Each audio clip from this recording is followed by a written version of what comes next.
Hello everyone.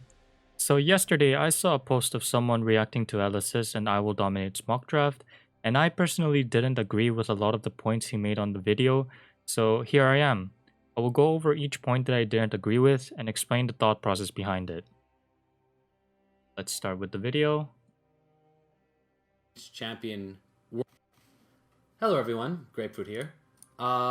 This video I'll be going over a mock draft between LS and I Will Dominate. And the reason I'm doing this is because I find drafting to be one of the most overlooked and most underrated parts of League, and I find it really interesting just the way forming team comps work and how how each champion works with and against each other. And yeah, let's jump right into it. First thing I will mention is I won't be giving any thought process into the individual teams, as in EG versus Fly or their members. We'll just be looking at the draft from a more theoretical Yep, standpoint. that's exactly what you should do. All right. So starting off with bans, there's the Syndra ban. Syndra is a really strong pick on red side because she's really strong on R3. Just because as Syndra, you only really get countered if the enemy team picks something really tanky. Against something with even like bruisers or squishies, she's good. A good champ that can do really well. Works with almost every team comp. She's just really strong and really easy to splash. Plus, she has like very few losing matchups mid.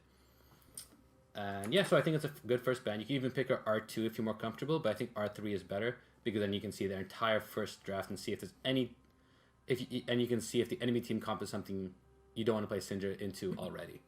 Moving on, Senna ban. Okay, so already from the first point, he said that Syndra is a good R3 pick. And the reason he gave is you can look at the first 3 champions from the blue side and then decide to pick her from there. But, I mean, are you really going to wait till R3 to pick Syndra? To me, she's one of those champions that should be picked in B1 already, or R1. And the reasons why is because of the reasons you laid out. She's so flexible, she's so strong, she does well against plenty of mid lane matchups. Doesn't have that many counters, and the biggest reason why you wouldn't want to pick Syndra, as you said, is because there might be too many tanks the enemy team composition. But let's say I pick Syndra in R1 or in B1, then the enemy proceeds to pick like a bunch of tanks, for example. What you can do after that is, of course, you can counter the tanks with other champions that will do well against them. For example, Trundle is one champion that is extremely good against tanks because of his ultimate. Another champion will be Mordekaiser. Mordekaiser will shred tanks. He doesn't even have to use his ultimate on them. He just has to be close to them. And if you pick Mordekaiser and Syndra together, yeah, it's double AP, but at least you get the you leave the pressure off of the Syndra, and she can focus more of her damage on the squishies, on the targets that she wants to burst down and fulfill her purpose. So I think Syndra is definitely a first pick worthy champion on either side for the reasons that you laid out, her flexibility and her general strengths as a champion. So I don't think there's no point in waiting till R3 pick the Syndra. You can just pair her with champions that will deal well against those tanks. And from there, of course, the draft becomes more complicated, but we'll see. In this case, LS just goes ahead and bans her. I don't know why he banned her already. He could have just let the red side ban and then, could have waited till the end and first picked her himself. But I think he had a specific team comp in mind, so he didn't want to first pick the Syndra. You will see later in this video. I don't know too much about Senna in terms of drafting theory. Don't really have much to say. Okay, so the point of banning the Senna, I actually covered her in one of my videos about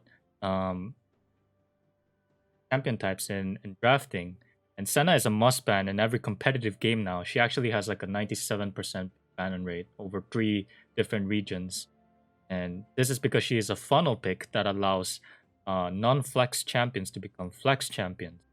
And what does this mean? So for example, there's a Maokai over here. If I pick Senna in R1 and then I am able to get the Maokai here, the enemy team will think, huh, is that Maokai going top lane?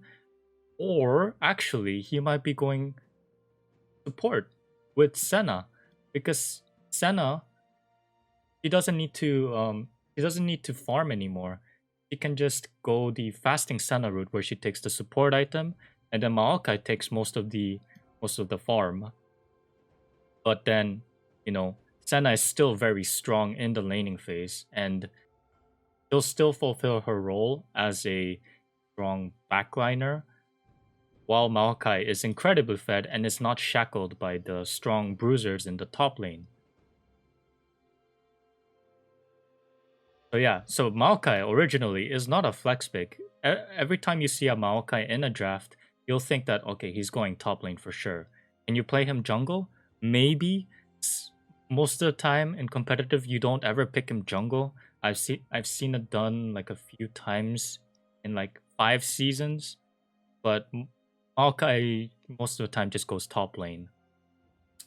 But with Senna, he'll turn Maokai into a support. Not just Maokai though. He can even turn Trundle into a support. He can, you know what? Fuck it. She can even turn Poppy into a support. Who else? Zillion. Zillion is another champion that can be turned into a support. But then of course they receive all of the farm. They don't go support items themselves, these 3 champions. They just keep farming, they get strong, they buy regular items as if they're the top laner or mid laner, but they're not shackled by the weak early game of them as champion. That's the draft theory behind banning the Senna. You don't ever want to leave the Senna open. You either ban her out or first pick it. That's how important this champion is. Going forward, same with sets. But with Aphelios, yep. I mean, Set right here, he is just the ultimate flex pick right now. There shouldn't be a reason to not ban him or first pick him. He can be flexed into jungle, top, port, even mid lane sometimes. Yeah, just ban him.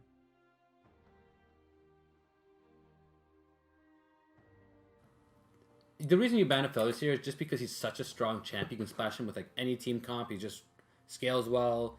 I think he's a little weak early. I'm not sure how he works, but he doesn't seem terrible either. Pair him with something like a Tom Kench, really strong. And one of the reasons I'm good with this ban at this stage in the game is because, from what I understand, Aphelios' worst matchup bot lane is actually the Syndra, which is another reason why you ban her out, because if you pick her first and there's some hypothetical bad matchup for her mid lane, you can always just flex her bot. Okay, so I don't agree with the Aphelios point again. Do you really believe Aphelios is the type of champion to fit into any team comp? That's what you said, right? And I don't ever think that's the case. Aphelios kind of gives this illusion of an ADC that has the powers of all the other ADCs because of his 5 guns. But in reality, is if you watch enough competitive games, Aphelios actually feels a lot more like a better version of Kog'Maw. If he's enabled by his other teammates, then Aphelios looks really strong and kind of overpowered. But if he is left to his own devices without a proper team comp to help him out, then he becomes extremely vulnerable and easy to pick off.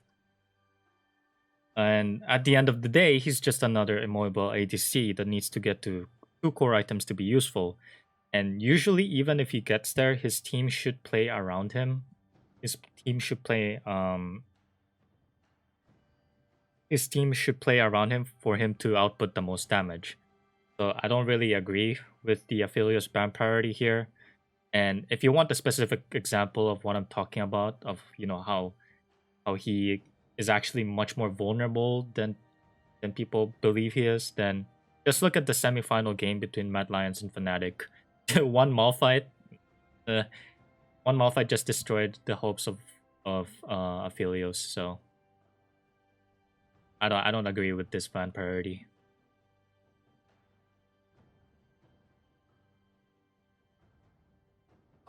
I think even in the jungle as well, but that's a little more gimmicky and gank based. Probably not in pro play, so just mid and bottom. But yeah, with Aphelios' #1 counter off the table, in the form of the Syndra, you definitely don't want to give over the Aphelios first pick because it's so flexible and strong.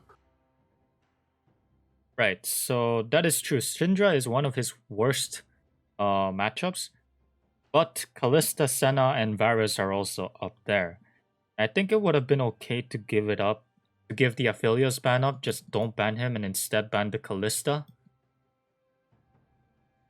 Because, you know, she's an oppressive ADC and top laner that can win and snowball out of control. She also provides stuff that Aphelios can provide, like a secure Dragon and Baron with her Ren stacks.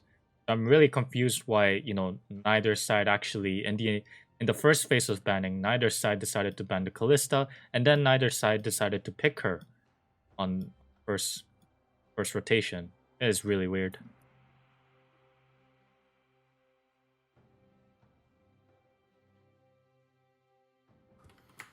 Moving forward, the Varus ban, I don't know too much about. But one thing I would want to see instead of a Varus ban here is actually the Sylas ban. Because Sylas can be flexed mid, bot, jungle. And if you first pick the Ornn, which you should do if he's open because he's such a strong pick, Sylas actually has a pretty decent laning phase against him. And in team fights, he can steal Ornn's ult, which is really, really good. Okay. I think the Varus ban is definitely weird too, because he is on the blue side. And, you know, he can take the Varus with him first if he thinks that, you know, if he thinks he's such a strong champion that he needs to be banned. But I guess LS really wanted that Gragas, which is also understandable. Gragas is an extremely good blind pick, in my opinion. And as you said, the Sylas ban would have indeed been a better choice, so that, you know, it forces Red to ban the Ornn, but Red already banned the Ornn, even though they didn't see the Sylas. So Sylas, known to be one of the prime counters to Ornn, and can kind of match him wherever you flex him as well. So it's not like it's a matchup you can get away from. You can have that matchup mid lane, top lane, even in the jungle. Not so much support, but in those 3 lanes, you can follow the Ornn and not let him have a decent or even winning matchup. Going forward, I say this, but smartly, I will dominate bans out the Ornn. And quick thing to mention is EG is piloted by LS and FlyQuest is piloted by I will dominate. All right, going forward, going on to the picks. First pick, Gragas. In one of LS's videos, he explained the strengths of Gragas. It was a mock draft between 2 teams. Can't remember the exact video, but essentially describing Gragas as white, blue, and a touch of What red. does that even mean? So what Gragas provides to the team is that he's very good at ganking. You can technically flex him in multiple roles, having him mid and top. Okay, you're right about Gragas being a solid blind pick. He has very good things going for him, like extremely good engage, extremely good disengage, lots of CC, high burst, can even become a tank if he needs to. I don't really think that's an option anymore, but if you want to understand why he is strong in the draft without talking about MTG colors, because a lot of people like me haven't played Magic the Gathering, then, you know, you can check out my video in Champion Types. Anyways, sorry about that.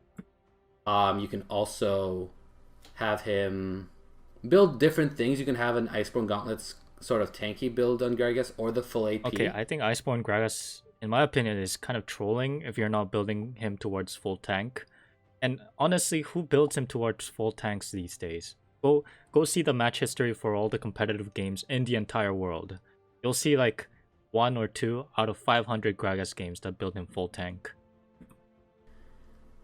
And he provides a lot to the team as well. He has strong terrain shaping in his ult, which can be good engage, good disengage, good peel. He also has good peel with his E, and his Q is a decent slow. Like I said, his ganks are also early. And that's what I mean by blue and white. He's very flexible, can take on multiple modes. He's blue because he provides good scaling to the team. And he has a little bit of red in his ganking. Though his weaknesses should be mentioned here, because they do become prominent in this drafting phase later on, as we'll see. And it's that he's a very weak duelist. He doesn't provide that much damage against someone who has sustained damage. He can provide his burst, but then what does he do after that? For that reason, he's good in smaller skirmishes to larger team fights. And more aggressive junglers that have more sustained damage can easily win him out throughout the game. Maybe not when he gets full build. In some circumstances where Gragas can win, but you need to get probably ahead for that. Yep, mostly true. So that is his one weakness, and there's also, should be mentioned that without Runic Echoes or Blue Buff, his clear can slightly slow down early. His clear is alright. It's pretty solid, but without either one of those, he can struggle a bit for sure. Yep, that's it for him. Next up, we have the Rakan and the Aatrox pick. The Rakan I like. I'm not against the Rakan first pick. There are some counters to it, like the Morgana is still open. It could have easily shut down the Rakan. But one thing that's nice about yeah, I like the Rakan first pick as well. It was meant to be a bait, and a bait in the sense that now blue side can think about taking away the Xayah, but it didn't really work. I don't think it really matters that much anyways. Rakan still gives good engage to your team comp and also gives good disengage based on the situation, and all around good first pick in my opinion. Rakan is that you don't have to necessarily pick him to be aggressive. Yeah, exactly. Yeah. Rakan is definitely best on the offense. It can be. And really excels when he has a team that wants to go in. But you can fall back and play Rakan in a more peel defensive style. Another good thing is that when you pick the Rakan and not the Xayah right away, you can force the enemy team to pick a Xayah, or else you get it. No, that's what a bait and does. Xayah was open, so picking the Rakan here I think is a good call. Following that, we have the Aatrox pick. And the Aatrox pick is controversial. I know LS doesn't like a strong Aatrox pick, and I definitely follow his philosophy here. Because Aatrox is a really deep red pick. You need to do stuff with Aatrox before the late game, or else he just doesn't do anything. Somewhat so you true. really pick him for that early game and that mid game. And if you pick him this early, the other team can identify that, oh, this team is going really all in with this Aatrox pick. If we just counter it, one of their team members just falls off and doesn't really do anything. Right, and that's where the Rakan comes in.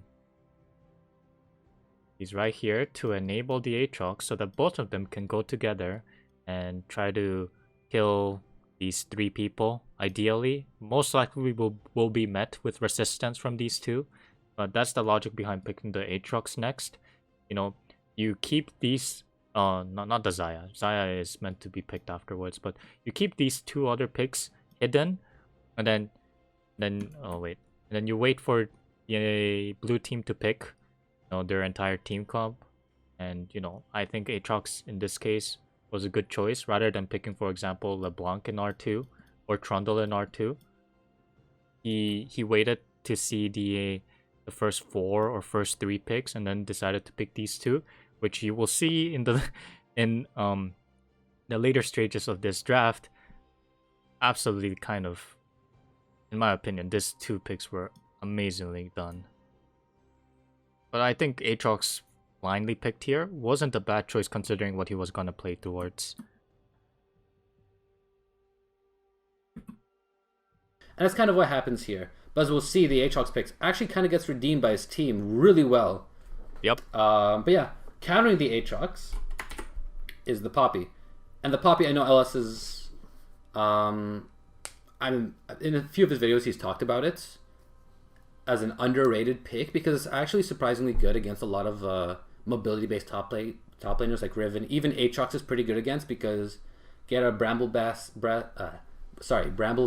and Chain Vest / Sunfire Cape, and if Aatrox is ahead, he can start losing out on those trades. Even early on, Poppy can start winning those trades. You're right there. So, plus, another good reason why Poppy is fantastic here is you already see that the enemy team is committing to a heavy dive comp. You can counter this yourself by either going even heavier into the dive comp or playing very defensive and safe. I agree there. And that's what the Poppy does. It says, okay, you want to be aggressive? I'm going to pick a solid matchup in the top lane, and I'm going to pick a champion that counters both of your champions, not just counters them on a more deeper level than just they have dashes, so I press W and they can't dash anymore. It's these are hard engaged champions. I press W and they can't hard engage anymore, which really can ruin these champions' days. Yeah, or you just throw your hammer at them and one of them is sent flying back to their base. And in a 4v5 scenario, I don't think red side can ever win, but we'll see later on. And following this, you sit, the Gragas turns into a very defensive pick later in the game. It's like, okay, now we have a very defensive champion, the Poppy. So, actually, before that, we have the Azir pick. With the Azir pick, you go full defense. You say, okay, we recognize that your team comp is forced to play aggressive. To counter that, we will start drafting a team comp that's very defensive. Now, what I wanted to elaborate on earlier is the Gragas pick becomes very defensive. Gragas, a champion that has multiple modes. And now one of those modes becomes activated and very focused on, which is the fact that you don't, you're going to want to be peeling, you're going to want to be disengaging, yada yada. Yeah. I personally find a problem with having the Gragas become kind of like a semi-tank peeler. And, you know, usually if you watch Gragas in competitive games, he'll be building full glass cannon, runic echoes on his jungle item, Moralnomicon's second item, Zhonya's third item, just to keep him alive after his combo.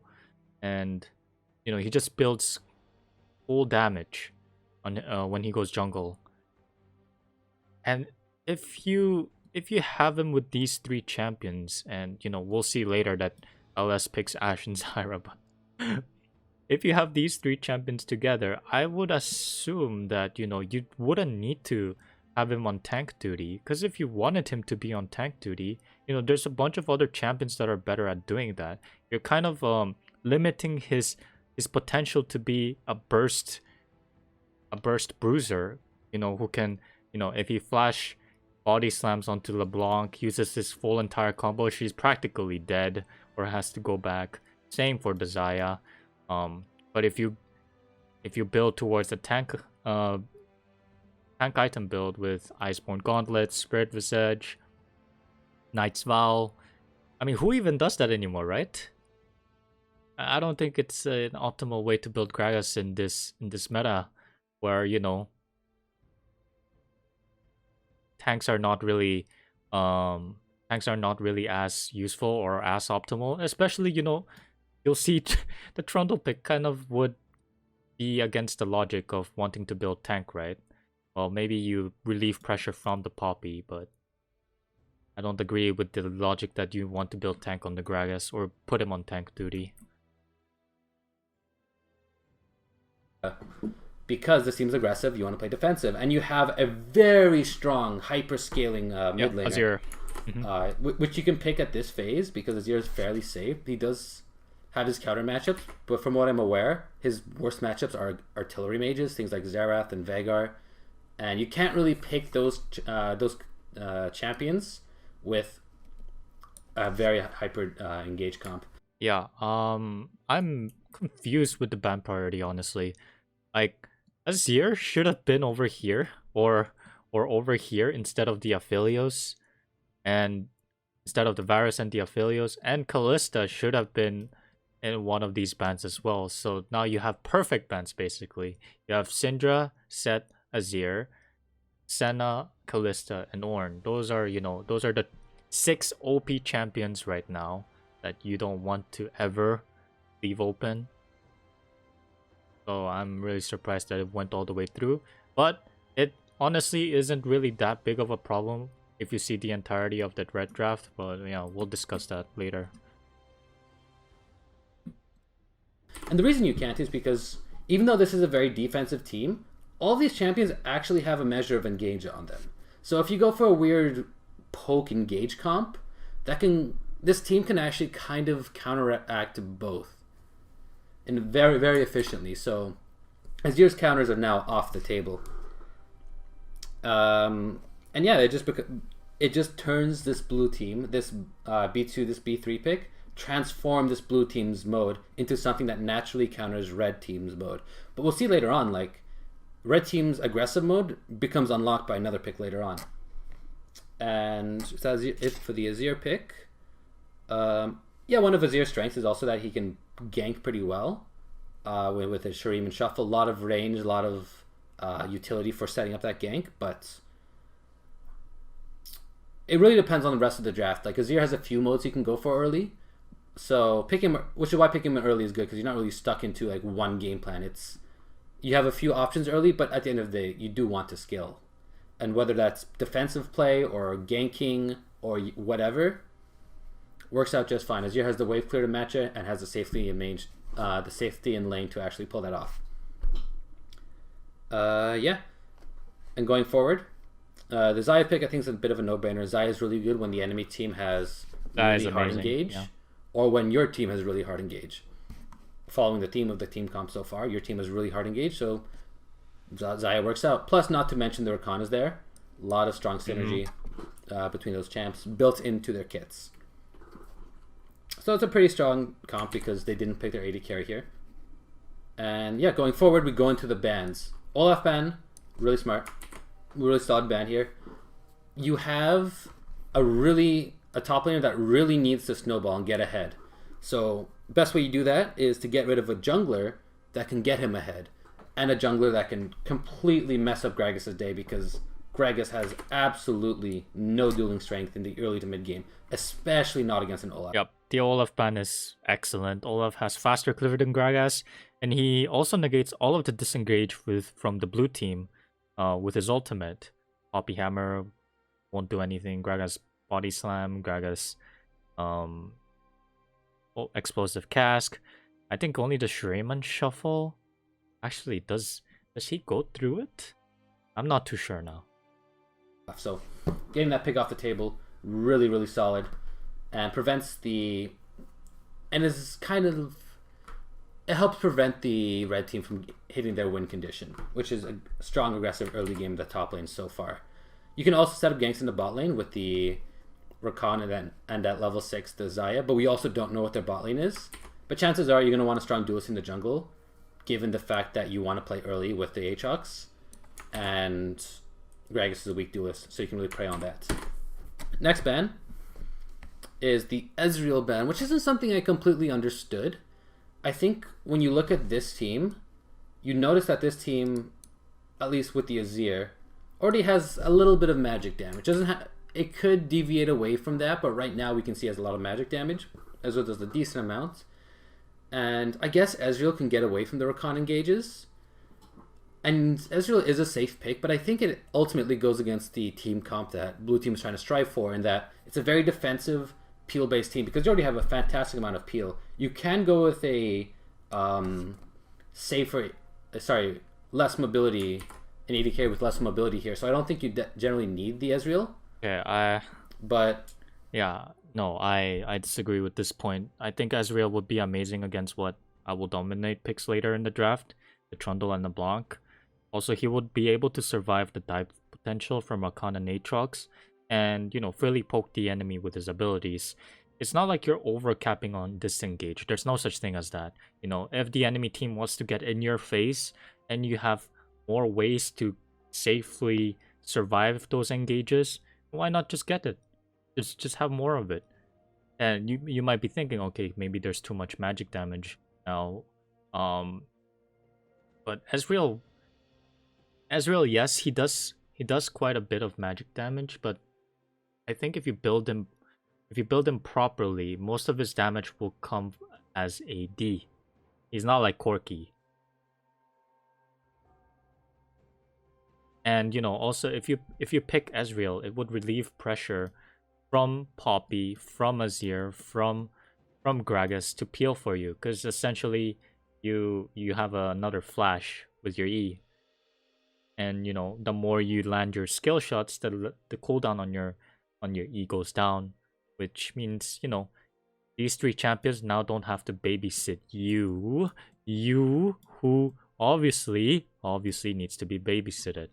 You will see later. Hey,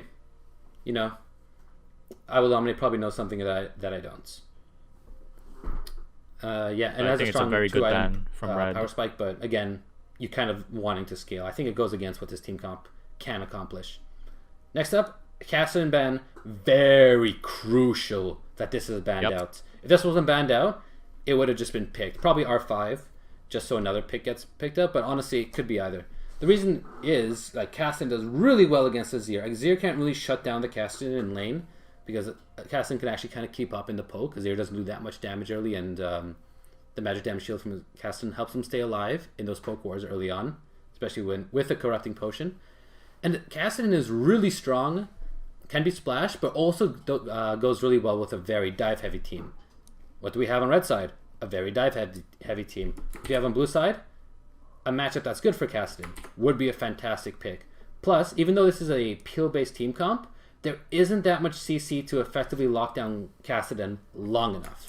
That is, the Gragas barrel is a little flimsy. The Gragas E, he needs to be in range, and it's only a very brief knockup. The Poppy W doesn't do anything. The Poppy E does stun, but you need to be really in position and expecting it. And the Azir wall, well, it can work temporarily, but doesn't shut him down completely. Like, these are options that can work against the Kassadin, but it's less reliable. So getting him off the table, given the rest of the circumstances, is the right call here. Completely agree. Going on, we have the Kalista ban. Kalista ban, I'm okay with here. Kalista can be flexed into, in this game, top and bot lane. Yeah, I still don't get why she wasn't prioritized earlier. Why she had to be banned so late. I mean, she has to be banned here because, you know, the ADC and support is left. And if IWD Dominant doesn't ban the Kalista here, then she'll just be picked in B4. And in B5, bam, it's Taric. And oh my goodness, Taric would just end all of these champions' careers. They all want to get in. Taric uses his E, he uses his heals, he uses his shield, he uses his annoying ass ultimate that just makes everyone invulnerable. Yeah. Very good ban from IWD Dominant, but you know, I'm just really confused why she wasn't picked earlier or banned earlier. Can't be flexed mid right now because there's an Azir, and Azir cannot go anywhere else.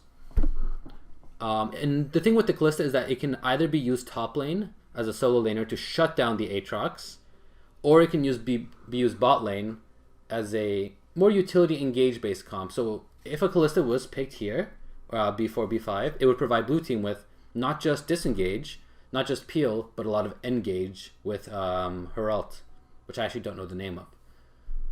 It's also pretty strong early, so it would require jungle attention.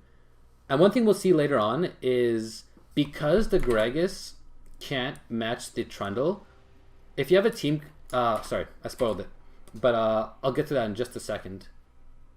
Because one last thing I want to mention about the Kalista is Taric is really strong with Kalista. And Taric would be really strong with this team as well. Because if you try to go for a hard engage, well, they just throw up their defenses, kill one or two members on your team, and suddenly they have an advantageous position. Because you can't get through them because of that Taric ult anymore. So getting the Kalista Taric off the table isn't a terrible decision here. But going forward, now, I already spoiled it, but I think one of the best picks of this entire drafting phase is the Trundle here. Yep. 100% agree with the Trundle pick. Just take it away, my man. And it's so good for many reasons. Yeah, so we already know what their top... red team already knows what the blue team's top laner is in the Poppy, and, well... Trundle kind of ruins Poppy's day. Not only does Poppy get extra resists, like, Trundle will be able to steal those. And when Poppy loses her resist, suddenly, Aatrox can kill her, Xayah can shred her, he can kill her, and it turns the Poppy pick in a team fight a lot less like a frontline juggernaut to a little more backline peeler, because the Poppy can just be bursted a lot after that subjugate comes in. Plus, the Trundle can just completely demolish Gragas in early game fights. Just completely dab on him in those fights. His pillar can cancel the his body slam if you're diligent with it. So it turns into a fest which is something that's very important. Gragas cannot be on the same side as the map as Trundle unless he's playing defensive. Like, I don't know exactly who would win a team fight in a 3v3, 2v2. I think that Trundle would win a 2v2, but the Gragas would help win the 3v3 in the bot lane. Oh, in the bot lane. But I think in general, you want to avoid... Well, in the bot lane, would they? Versus Rakan, Zaya, and Trundle. I guess they would. Yep. Yeah. The bot lane. But in, let's say, the 10-minute Rift Herald is spawning, and you have this versus this at 10 minutes, when Azir doesn't have any items, probably doesn't even have her... Maybe she would have her Bramble Vest, but no forms of magic resist. Gragas also, if he builds tank, will only have his Cinderhawk item. And while Trundle, you know, he probably will go press the attack or face rush. I think Gragas, if he goes tank, should go Aftershock. If not, he'll go Predator. And then go full AP. If that's the case, this team comp, no. These 3 champions in a 3v3 scenario against these 3 champions will win 80% of the time if executed properly. I think the other 20% is, you know, it may be Poppy gets a really crucial stun onto LeBlanc, or Gragas manages to do something with his body slam that, you know, kind of fucks them up. So in a 3v3 scenario with these 3 champions, you know, they will just outright win. This is for Herald, by the way. So 10-minute Herald, then the 15-minute Herald. These 3 champions will still win. I don't think Azir has the potential to contest for Herald until he has his 2 core items. His Nashor's Tooth and Leandris, I think. Or, you know, maybe even Morelos against this team comp, but I think Leandris would be a better choice. Anyways. The Trundle and being on the same side of the map as him, because he just beats you outright a lot of the time. In a 1v1 scenario, yeah. So what ends up happening is blue team realized that, okay, if the only lane that's good for Gragas to gank early is top lane, and the only lane worth ganking for either side really is top lane, then Trundle's just going to sit top lane, destroy the Poppy, and Gragas isn't going to be able to get anything else done on the map. And that will influence what LS picks bot lane. Another thing that's really important with the Trundle is that Azir generally isn't a champion you can gank. He's very safe, but the Trundle can gank the Azir. It's a little flimsy and difficult to pull off, but if you pillar the dash, you can actually turn mid lane, which was previously a very safe and ungankable lane, into a very gankable lane. I don't know about that. I don't think Azir will ever step too far up in mid lane that he will get ganked by a Trundle. You know, I think it's okay for Azir to lose maybe a few waves in the early game. You just don't want to die. You know, you can be 10 CS behind the LeBlanc, but that's okay. You scale better than her. You don't have to go beyond the mid line of the mid lane. Mid line is kind of the line where, you know, you're safe if you are behind it, and you're in danger if you're above it. And yeah, now going forward, we have 2 other amazing picks in the bot lane. Amazing? No. Here, which is the Ashe and the Zyra. Ashe Zyra were really strong I don't know exactly what season, but I know they were like a meta-defining duo. They were a meta-defining duo in season 6. But you said that they were an amazing bot duo, but, you know, I completely disagree with that. You know, I'll hear the explanation first.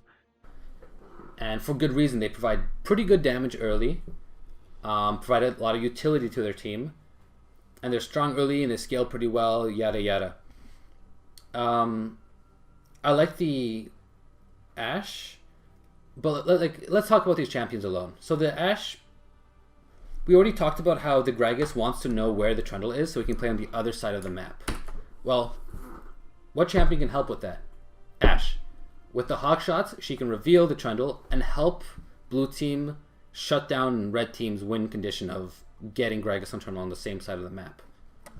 and just that overall utility helps your team when you have a jungler that can technically gank every single lane in the mid lane, the top lane, and then depending what it is, the bot lane. So yeah, getting the utility and the vision from there is really good. Plus your team already has a fair amount of damage. When you pick Ashe and Zyra together, Ashe herself doesn't have that much damage later in the game. She provides a decent amount, but the Zyra also provides a lot of damage later on. So it's another reason why this setup is really strong. So you don't need that much damage from your ADC, so you can pick something more utility based like the Ashe. I don't think the enchanted crystal arrows will be coming into play this game, the cross map Ashe ults. It will be good for setting up ganks though. And one thing we need to mention is when you have a jungler that loses duels. Okay, let me just give my overall thoughts on the Ashe and Zyra pick first before I comment on what he said there. So Ashe and Zyra, this is not a bot lane I would want to pick without seeing the entirety of the enemy team comp. You essentially pick two champions that are very easy to get engaged on. By Rakan in this case, by Aatrox. Well, they have their own forms of disengage with Zyra's root and Ashe's volley and ultimate. But you know, if you get caught once by Rakan ultimate and then he uses his airborne, then Aatrox comes in, you're gonna have to burn flash for sure.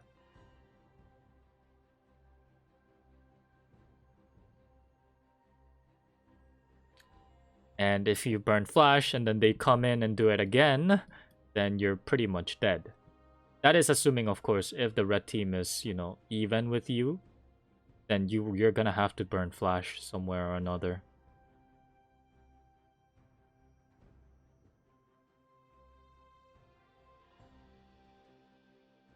I guess when you have a 5 versus 5 team fight, the Ashe and Zyra are actually not that bad. With the Poppy, the Azir, and Gragas, they're there to protect these two carries and to enable them to do as much damage as possible. But Owl Dominate's team comp isn't looking to team fight that much. Already from the first 4 picks, you know, it looks like they want to play towards the early to mid game, which would make this bot lane very vulnerable if red side plays proactively. You'll see that this LeBlanc pick would, oh my god, this just absolutely rapes these two. Imagine in a 4 versus 4 scenario in the bot lane where Rakan, Xayah, Trundle are ready to gank Ashe and Zyra, and let's say Gragas is there too, but you know, it's 10 minutes. Is Azir going to answer LeBlanc's roam at 10 minutes? Probably not. So it's 4 versus 3. Trundle puts his pillar on, Rakan engages onto them, and what is going to stop the Rakan engage? Either a perfect body slam from Gragas, or an Ashe arrow, or a Zyra root. And even if you don't get the Rakan engage off perfectly, what is going to save you from the LeBlanc burst? Are you going to CC stun her some way? Who's gonna CC stun her? Zyra root? Too slow. Ashe arrow? Either too slow too, or you know, that's kind of like a big waste. She goes in with her W, does Q, R, E, and then Ashe or Zyra are already to have health. And then, you know, Xayah can finish them off, or Trundle can just come in. You know, Trundle actually doesn't have to focus these two. He just has to put his pillar on. They're massively slowed. LeBlanc comes in, chunks some of them down. Xayah tries to finish them off. You know, even if it doesn't work out, they're going to burn flash for sure. Rakan is also going for them, and then Trundle just has to think about the Gragas. He'll just subjugate him. He'll be close to him, you know, auto attacking him with face rush or press the attack. And you know, then Poppy's like, oh shit, I need to TP to help them from getting dived from these 4 people.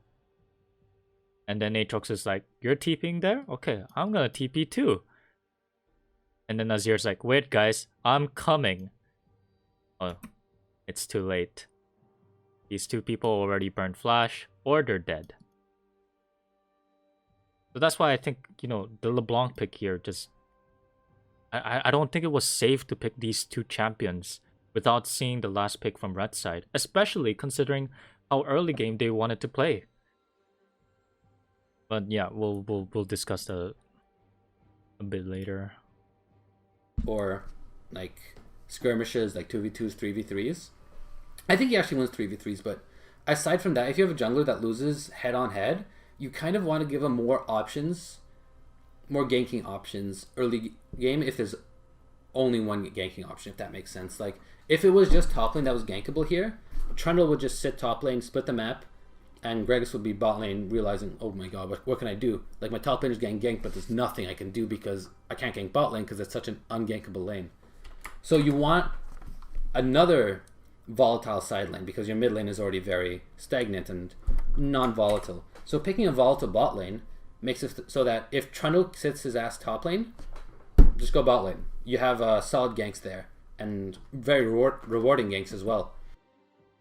Do you have solid ganks against Xayah Rakan? Do you?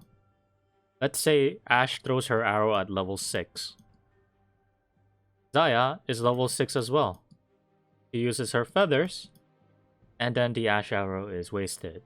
And then Gragas maybe throws his barrel from behind. Maybe. And maybe that would kill her, but then she still has her flash up. And then what? What? Is Zyra going to flash on her? To try to root her? You have to think about the Rakan as well. He might be up on your ass when you're trying to get the Xayah with the Gragas. He might be on Gragas' ass so that he can't use his barrel or his body slam to get on the Xayah. So what is the way that these two champions can follow up on the Gragas gang to kill the Xayah? Or the Rakan, one of them. Well, Rakan will be really difficult to gank anyways because of his W, his ultimate, and his E. Just overall very high mobility. So they need to kill the Xayah, but Xayah has her ult. And in this matchup, it will take cleanse. So maybe you're thinking, okay, in the first round, it didn't work. It didn't work when we threw our arrow. It didn't throw when I flashed with my E root. So maybe Gragas, you can come again. Just come again after like 2 minutes. No, not 2 minutes. Come again after 1 minute. Try to gank the Xayah. And then we'll try to follow up with another arrow. Because Xayah's ultimate is longer cooldown than Ashe's arrow. But then Xayah then just cleanses the arrow. And then she walks away. She walks away. And Rakan just makes sure that Gragas doesn't get nearby her. And she would also still have flash. Unless they somehow get onto the Xayah so well that she needs to burn all of her summoner spells and all of her disengage tools. So do they have good gank follow up? Not against Xayah Rakan. No.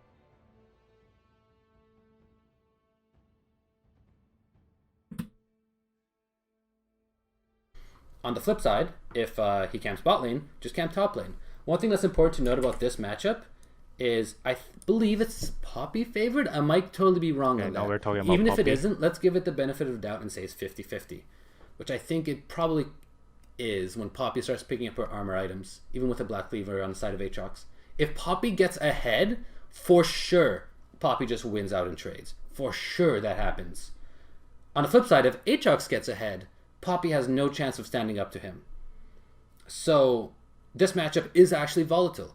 Plus, Poppy is the only champion in this game that can go in a side lane for any amount of time. That's a big problem. The Azir kind of can if he's ahead. The Ashe definitely can't. We haven't got to the Zyra pick yet, but she's a fucking support. And Gragas not a good duelist either. So the Poppy is the only champion that can actually split push. Well, and we'll talk about split pushing when this split pushing in side lanes and map control in the later stages of the game when I fully go through every single champ that's left on the draft. But getting your Poppy ahead here is actually really strong. So if Gragas would have shut her down, she'd be kind of useless later on. and she wouldn't be able to fulfill the side lane role that her team desperately needs. So being able to have multiple ganking targets in the side lanes for a duelist that isn't strong is really, really important. Because this jungler and this bot lane setup doesn't have the most amazing dives, but they can make it work for sure. Wait a minute, dives? No, they don't have diving potential at all. I mean, in fact, they want to just throw their abilities from long range with the Ashe Crystal Arrow, Zyra Root, Gragas Ultimate, and hope that they don't have to dive the turret to execute the enemy. Because if they do, if Gragas goes in with his body slam, okay, what's his other... how else is he gonna get out? He's gonna have to use flash, right? And in what scenario are you actually going to dive the turret so that you get close to Xayah and Rakan? And if Trundle is there, oh my lord, then there's no way you can dive this. There's no way. And to be honest, I feel like LS's logic of picking Ashe and Zyra here was not because he wanted good gank follow-up from the Gragas. I feel like from the games I've played myself in the support role, Ashe and Zyra is picked so that they would have a dominant laning phase over Xayah and Rakan. So these two actually would beat Xayah Rakan just in the laning phase in a 2v2 scenario. Why? Because their range is longer. They have longer range. And they have much better poke. So in a 2v2 scenario, they would win, which means that they would be pushing their lane. And what does that mean? They'll get turret plates if they're pushing their lane. So then they get more gold. They get more gold, and then they get more levels. So Xayah and Rakan has to kind of like play more passively against them until LeBlanc or Trundle decide to gank them. But the thing is, if you're pushing the turret, then you leave yourself vulnerable to getting ganked or TP'd on. Which is why Ashe is crucial here because of her E, which allows her to scout wherever Aatrox, Trundle, or LeBlanc is, and you can just back off when you don't know the location of them.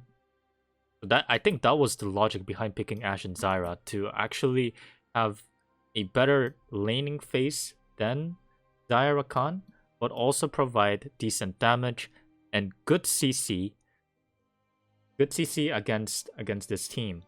Now, the big problem, as I said before, is, they're just extremely immobile, extremely reliant on the disengage so that they don't get picked on by these 5 champions.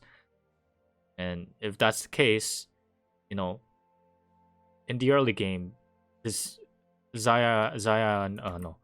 and Zyra will get engaged on pretty frequently, especially by LeBlanc Trundle. And it doesn't look very pretty if I think about it.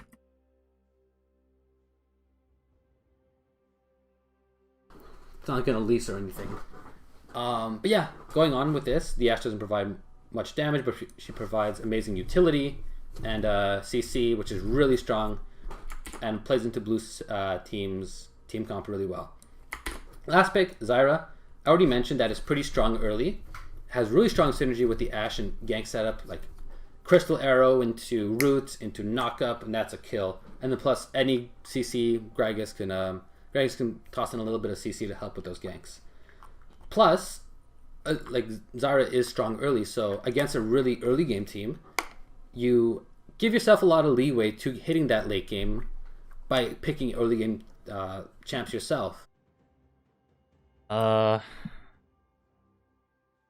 Yeah, she's strong against Xayah and Rakan, just in a 2v2 matchup though. LeBlanc comes, they're dead. Trundle comes, might be dead if Rakan engages onto them properly. In isolation, this is good against these two. Overall though, not good. Which is why I don't think he should have gone for such a volatile volatile ADC and support without seeing R5. I bet after he saw the draft, he was like, "Oh my god, who's gonna answer the LeBlanc now?" Well, anyways, This way, you don't get overwhelmed early game when you only have scaling comps. You have some early game champions that won't be good later on, but will get your team to the later on without being that behind. Plus, Zyra actually plays into the disengaged style of blue team really well. So, yeah, it's just a fantastic pick here, honestly. It really, completely really is disagree. nice. The one thing I will mention about blue team later on is that it's really reliant on magic damage. You have the Zyra, which provides a good amount of damage. The Azir, which provides incredible damage against the front line, even later on in team fights, the back line of red team. And you also have a Gragas. And I think at this point, you look at the Gragas and you say, you know what? Okay, I'm going to put this on a tank Gragas, ideally. Because I think if you go AP... Okay, look, instead of having our dear jungle Gragas go to a tank build, which almost never happens nowadays, I don't know why it doesn't happen anymore, actually. Maybe it's the pacing of the game that it's much faster now, and teams want to abuse his early game damage. And with the Predator, his ganks become extremely strong. So instead of actually making our Gragas go a tank build, and kind of rendering him useless for what he is meant to do in this meta, how about we don't pick the Zyra, and instead we pick Alistar? And why do we want to pick Alistar? Let me try to draw Alistar. Okay. Why do we want to pick Alistar? Well, Alistar would solve the issue of getting dived by the enemy team and not having a secondary front line to peel for the Ashe. So, Gragas can just go his full glass cannon AP build, which would be very good against Xayah, which would be very good against LeBlanc. And he can leave the peeling to the Alistar. So now the Alistar, if Rakan engages, Alistar uses his ultimate, and then he knocks him up, or whoever's just nearby the Ashe or the Rakan. He just makes sure that they get CC'd.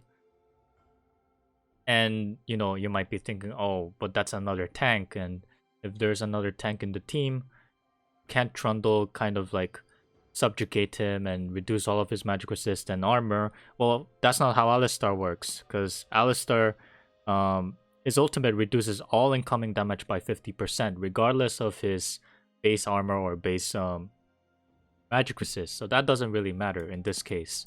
And Alistar would be another form of disengage that is actually more reliable than the Zyra, because Zyra's disengages her root and her ultimate.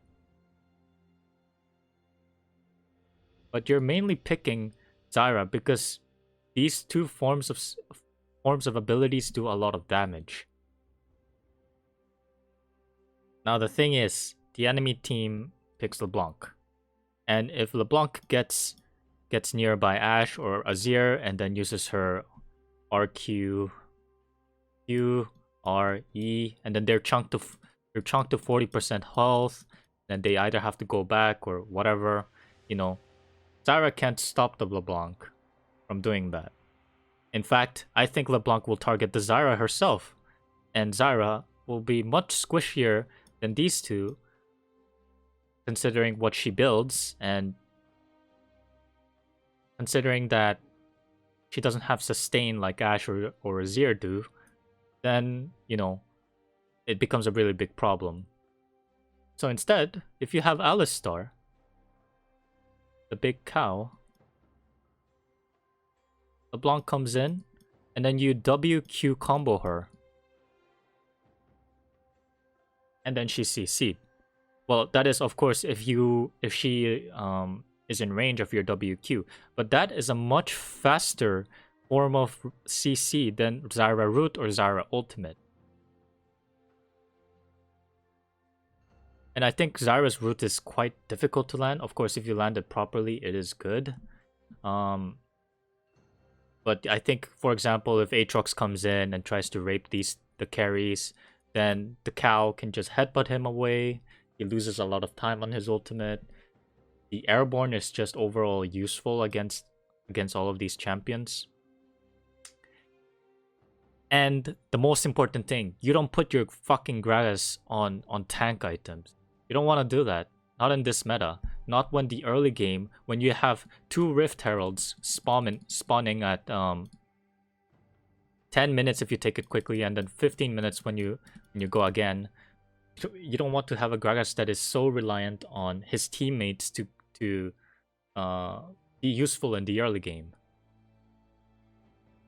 So I think Alistar would have been a perfect pick here. Relieve the pressure from the Gragas. He can just focus on doing damage. So can the Azir and the Ashe. And it will be really good against the LeBlanc. I think even Nautilus would have been okay against LeBlanc. Yeah, even Nautilus would have been okay. Magic damage here, you just have too much. So I think you kind of need to go for a tankier build here, just to add some frontline, because there's also a Poppy on your team and a Trundle on the enemy team. So once this Poppy gets subjugated eventually, like, you're gonna want another frontliner. So you're probably gonna want to build this as a tanky Gragas. And even if you're tanky as Gragas, you're not gonna be that afraid of being subjugated. Like, you're not gonna win duels anyways, so it doesn't matter if you're AP or armor based. And if you and Poppy are in the same team fight, you're not going to get subjugated. The Poppy's going to get subjugated no matter what. Well, yeah. I mean, then Gragas no longer becomes that useful, right? If he gets subjugated and Poppy doesn't, oh, what is he then? He's not even a tank anymore. He goes in, he gets bursted immediately by the Xayah. Well, then what use is he? I'd rather have him do damage, have the Poppy get subjugated, and then, you know, you're lacking a tank. You still have the Alistar in that case. And he can provide what Poppy can't provide because she's being subjugated. Yeah, going on to the last pick for red team is the LeBlanc. The LeBlanc fucks everything up. Fucks everything up for LS's draft. He lost this here. I don't think the LeBlanc is too stemmy here. Okay. Give me 1 second. But what the LeBlanc does reveal is that it says, okay, this Trundle LeBlanc duo wants to kill mid lane and needs to kill mid lane, because the LeBlanc doesn't do amazingly into the team and blue team. Usually when you pick LeBlanc as a R5, you're looking to punish the enemy team, and you're doing it because there's a lot of targets. And mind you, there are a lot of targets. There's the Ashe, there's the Zyra, there's the Azir. Gragas won't be a target because he's tanky. If he builds AP, he won't. But the issue is they have so much CC. The Gragas has a body slam and a barrel, which can actually shut down the LeBlanc and, like, at the very worst, swat her away for a bit. See, I don't think body slam. I don't think if you're a good LeBlanc player, you won't get hit by Gragas body slam unless you're like, what, a few meters away from it. I don't think that'll ever happen. You won't want to go in with your W against that comp. They're just gonna catch you out and kill you. You're gonna go with your W, Q, R, E combo and then get out, and then I think Zyra should be dead by then. The Poppy just denies the LeBlanc from coming in, not getting up, but coming in. And the Azir has the wall, which is all right, and a dash. But the LeBlanc won't go near the Poppy ever. Not unless you're in like a 5 versus 5 team fight. I mean, Red side isn't even trying to do a 5 versus 5 team fight. They're completely okay with just side laning at 20 minutes, and then, you know, when Zyra or Ashe is trying to get vision on the Dragon Pit, LeBlanc all of a sudden comes from behind and kills either one of them. And Poppy isn't nearby because he's trying to side lane against Aatrox. Get away, which is alright. The Ashe has a point and click, more or less a point and click stun at close range when the LeBlanc tries to engage, which doesn't help on its own, but it helps the rest of her team get time and get their bearings to get their CC onto LeBlanc. So, well, yes, but what if LeBlanc takes cleanse? That is also a possibility you have to think about. She can take ignite, and I think it's it's actually more ideal if you take Ignite if you're a very good LeBlanc player. But if she takes Cleanse, then how are you ever going to get on her? There is no chance. No chance at all. And then the Zyra has good CC as yes, she has good CC, but it's too slow. And damage to shut down LeBlanc. So LeBlanc actually doesn't scale that well into the enemy team. So by picking it against an Azir, you're basically... It doesn't scale well. Yes, that's true. Basically saying, okay, we need to kill this Azir. And the Azir LeBlanc matchup is interesting because LeBlanc can build up slow pushes in the around like level 7 and 9 to look for roams with the Trundle, and that is important, but she can't use her spells to quickly clear the wave. Yep. If she does, Azir just matches it and starts poking a rep. Like Azir can't really walk up on the minion wave unless if Gragas is pressuring LeBlanc by either being in mid lane or being unknown, his location being unknown. So you really need to put a lot, give this LeBlanc a lot of help with the Trundle. Sorry, I didn't finish that thought. What did I want to say? It's a weird dynamic because if Azir walks up, he gets poked. You definitely want Mercs in this matchup with Azir, but if you walk up on the wave, you get poked. But if LeBlanc uses her cooldowns on the wave, you can just walk up and clear the wave and poke her. So it's a weird sort of Cold War that happens in the mid lane, which is why it actually needs a lot of jungle attention from both sides. But again, if Gragas is mid lane with Azir, when Trundle is there as well with LeBlanc, they lose hard. So it's more of a...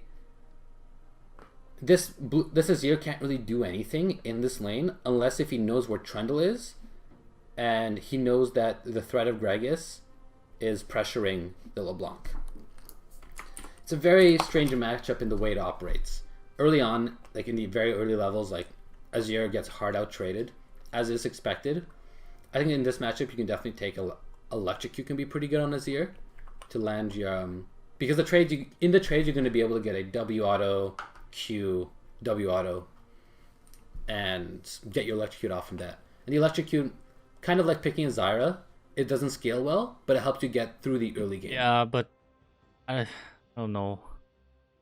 I've seen Perks play Azir against Humanoids LeBlanc, and he didn't take Electrocute. He took that Lethal Tempo, and he wasn't falling behind in CS that much. He was getting kind of out traded in lane, but overall, I think Azir doesn't have to go Electrocute against LeBlanc because you're not trying to pressure her to not pressure you. You as Azir, your job is to get the 2 core items and then be the mid to late game monster that you are. And Lethal Tempo allows you to do that better than with Electrocute. Because poking down the LeBlanc is important. So yeah, this Azir now becomes a very gankable target with the LeBlanc. I believe that's all I wanted to say for it. Oh yeah, it can also roam to side lanes if it gets prio. Like if it gets really ahead in lane, suddenly it's a threat to the rest of the map. And so once again, this team is incredibly early game. The Xayah can actually scale here, but you really need to make sure that you do something early because you get hard outscaled. Like I think Xayah outscales the Ashe, but Zyra provides a lot of damage. Azir provides a ridiculous amount of damage as long as he doesn't get dabbed on in the early to mid game. The Poppy provides a lot of peel for the backline of blue team, and the Gragas provides a lot of peel, and even engage, which can be actually pretty useful because this team isn't going to want to look to split up the map. Yep. So I'll tell you what's going to happen if both of these teams clash together.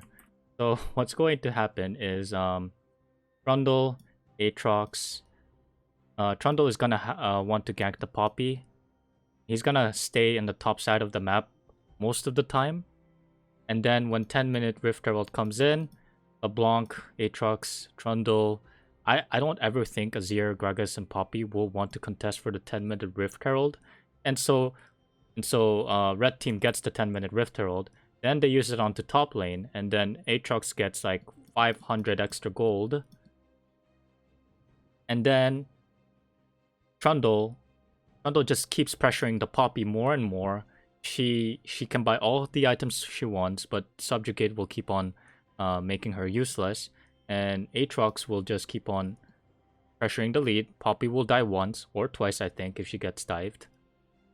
Maybe if she uses her hammer properly, she won't. But I think it's a very hard task for her. So then Aatrox gets ahead. Trundle also gets ahead.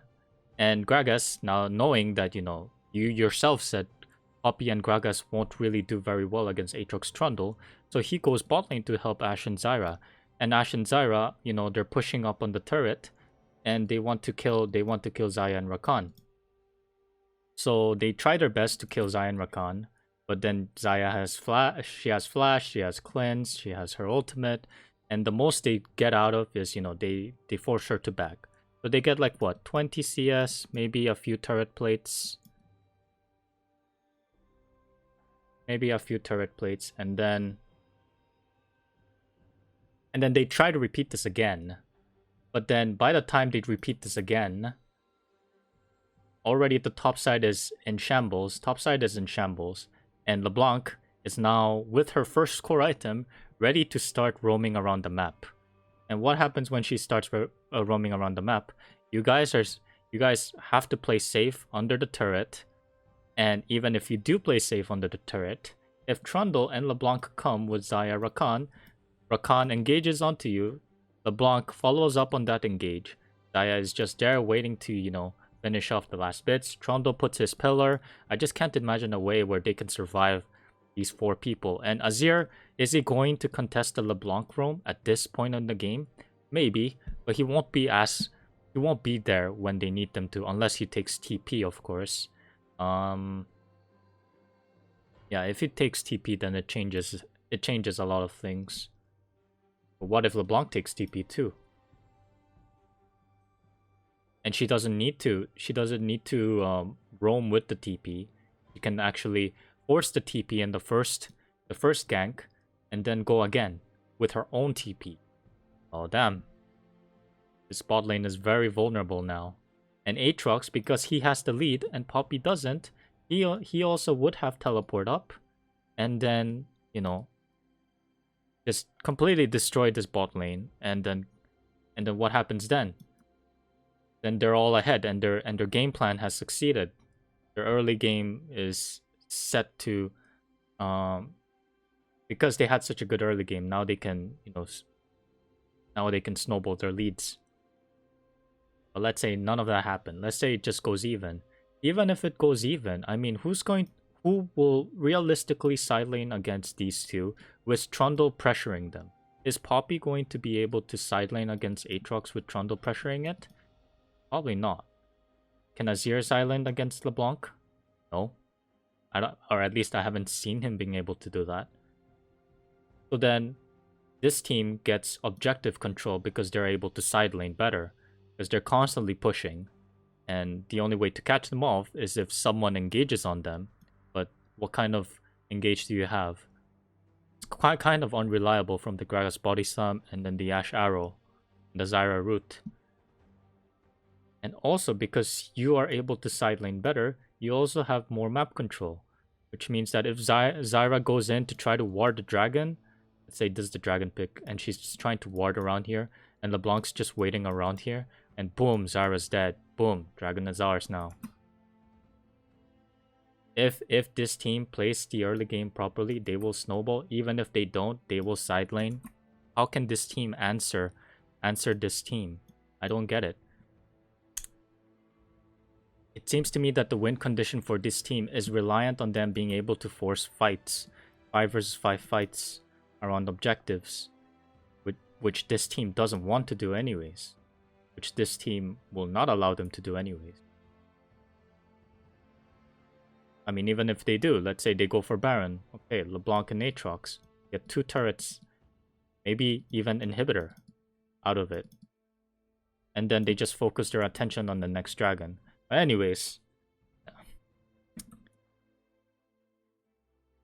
You can just finish your thoughts. Isn't going to want to look to like play silence at all. And that's what I want to get into next, is that this team just loves side lanes. Does not want to team fight. It can team fight decently if it has a numbers advantage or if it's ahead in the early mid game, early to mid game. But in general, you want to look to split push because you have Aatrox, solid in a side lane. You have Trundle, even he can side lane, and LeBlanc can even side lane. Like, it's actually a really strong side lane comp that's going to look to win early game, put on a lot of pressure. And this team has ways to get through the early game if played right. But later on in the side lane game actually becomes a really potent issue because if the Aatrox picks up 1 or 2 kills and like a 10-20 CS lead with maybe 1 or 2 plates, whatever happens, like the Aatrox becomes a massive issue and you need 2 people to take him down because the Poppy can't do it alone. And if you send 2 people, that's an objective for red team. And it's not like it's just the Aatrox that can split push. The LeBlanc can split push. Mind you, she can't actually contest the Poppy.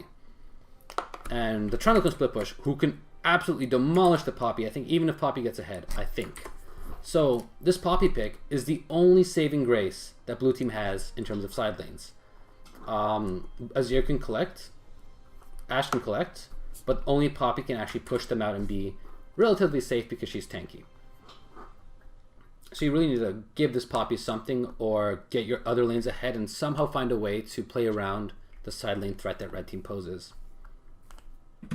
Hence, blue got hard outdrafted. And the main issue was not thinking about the Trundle pick and picking Ashe Zyra as your bot lane. Like, what? You need...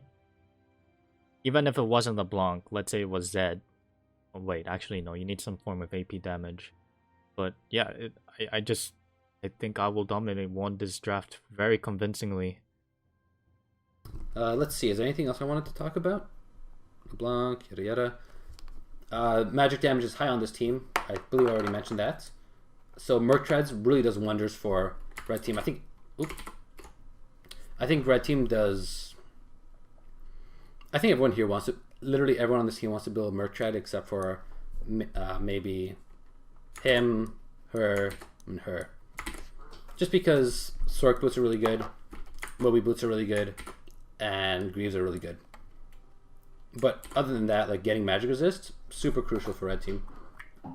And yeah, so the win condition for red team here is definitely getting ahead early game and getting their side laners or their split pushers ahead in the Trundle or the Aatrox or the LeBlanc. And the win condition for blue team is not letting those side lanes get too far close to them. And I think the way you actually play as blue team is you can... I'm not 100% certain on this, but you can probably look to give up mid tower in favor of side towers because holding those side towers is important, and you just want to not look for fights until Azir has like 2.5 items or something like that. Yeah, but the issue is, will the red team allow them to get to that point? And even if they do, the red team will have already given... if you're giving up the mid lane, it means you're also giving up priority for dragons and the heralds. So, red team has more leads, red team has more gold, more experience, and, you know, if you give up the mid lane and then you try to keep your side lanes alive, because you don't have the first tier mid lane anymore, LeBlanc is free to roam around that side of the jungle, whichever it is, top or bot, and pressure the weak Poppy or the weak Ashe and Zyra. I'm saying weak Poppy because Trundle will rape Poppy, but LeBlanc is strong against Ashe and Zyra, yeah. And not get that far behind, and not let the side lanes become too big an issue, because if you start losing your inner towers in the side lanes, that's a really big threat, because now that Aatrox or that LeBlanc or that Trundle can pressure inhib towers. And that's a win condition for them. But yeah, I think that's actually everything I wanted to talk about in this video. I think I covered it all. So yeah. Thank you for watching. All right. Yeah, there should be more content like this out there for the community to look at and react to. Thank you, man. Really appreciate you made this video. And hope you watch my reaction to it as well.